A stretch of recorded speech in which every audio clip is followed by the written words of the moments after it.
And I only share it with my personal friends. I consider you all my personal friends. I have my own language. When something's going good, I say, yeah, yeah. So right now, everything is going good in your life because you all are in an all-star game. That means you are the best of the best. Yeah, yeah? Yeah. So you all have been chosen. As Walt said, you all have been chosen as the best of the best. And that's why we're here. So you got to give yourself a yeah, yeah. But I got to tell you this. It doesn't stop here. Doesn't stop here.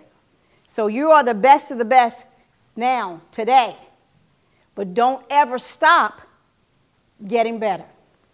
And I say that because, you know, Walt talked about his playing days and Mike talked about his playing days. And when I played, it was a long time ago.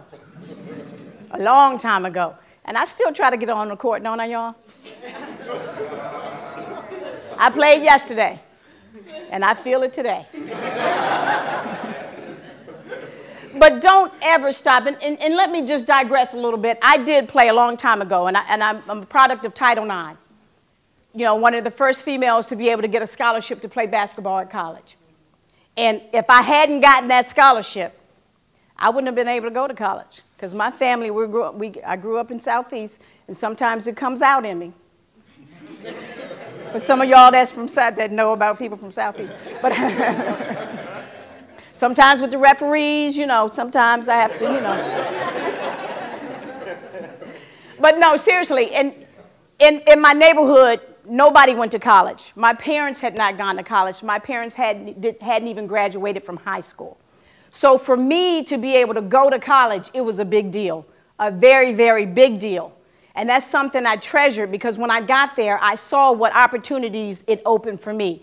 And if it hadn't been for basketball, I wouldn't have gotten a scholarship, wouldn't have gone to college, wouldn't have got a job, wouldn't have founded my company, wouldn't have sold it for a whole lot of money and be here today. And everything, of course, God puts things in your life. And God has chosen you today because you're the best of the best. But God also wants you to continue to be the best of the best. And I've got to tell you, you got to keep going because you're good now, but next year you'll go to college. And guess what? They were good last year too, before they got there. And so you have to keep working. And I've been a high school coach for a long time, and I've been a college coach. And it gets a little different at the college level. Now, I'm going to take that back. It's a lot different. Let me tell you about my first experience, and I tell my kids this. Whatever you're doing in high school now is not enough for college. Whatever you're working on in high school now is not enough for college. If you're putting up a couple hundred shots a day, it still ain't enough. My first year as a college coach, I'm telling you, preseason, you know, the first day of preseason conditioning, I came out there with my college sweatsuit on. And I said, I am a college coach now. This is so cool. Oh! And, you know, the strength and conditioning coach was having them do their running. And then they were doing some more running. And then they were doing some more running. And I turned around and I said, I think we're going to kill these kids. And I really thought, because my mind was on the high school level.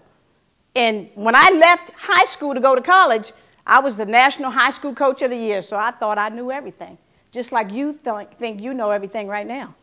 And when I got out there with the college coaches and all the experts, I thought they were killing those kids because I'd never seen anything like that before. So what you do today is different from what you'll do tomorrow, so don't stop. Don't think that I'm on an all-star team right now, and I'm the best of the best, and I'm all that, and stop working on your game. Stop working on your attitudes. Stop working on your academics. Don't stop, because it gets a little bit more difficult. And then you will elevate. Next year, you'll be the best of the best. But then the next group is going to come in and try to take your spot. So you always have to work on your game. You always have to strive for getting better. Always get better. All the things you do today are not enough. And so if it's any consolation to you, you're good now. But next year, you got to see somebody else that wants your job, that wants your spot. And I tell my kids today, we train you to go to college to play, not to be a cheerleader, not to be that girl on the bench that goes, you know, when somebody make a three, boop, boop, boop. You know? So we don't want you doing that. We don't want you to be the cheerleader or the water girl. And in order to do that, you got to elevate your game. You got to continue to work. So that's my saying to you guys, is you've got to continue to work. You always have to continue to work because somebody coming behind you is trying to take your spot. All right? I'll see you guys on TV next year.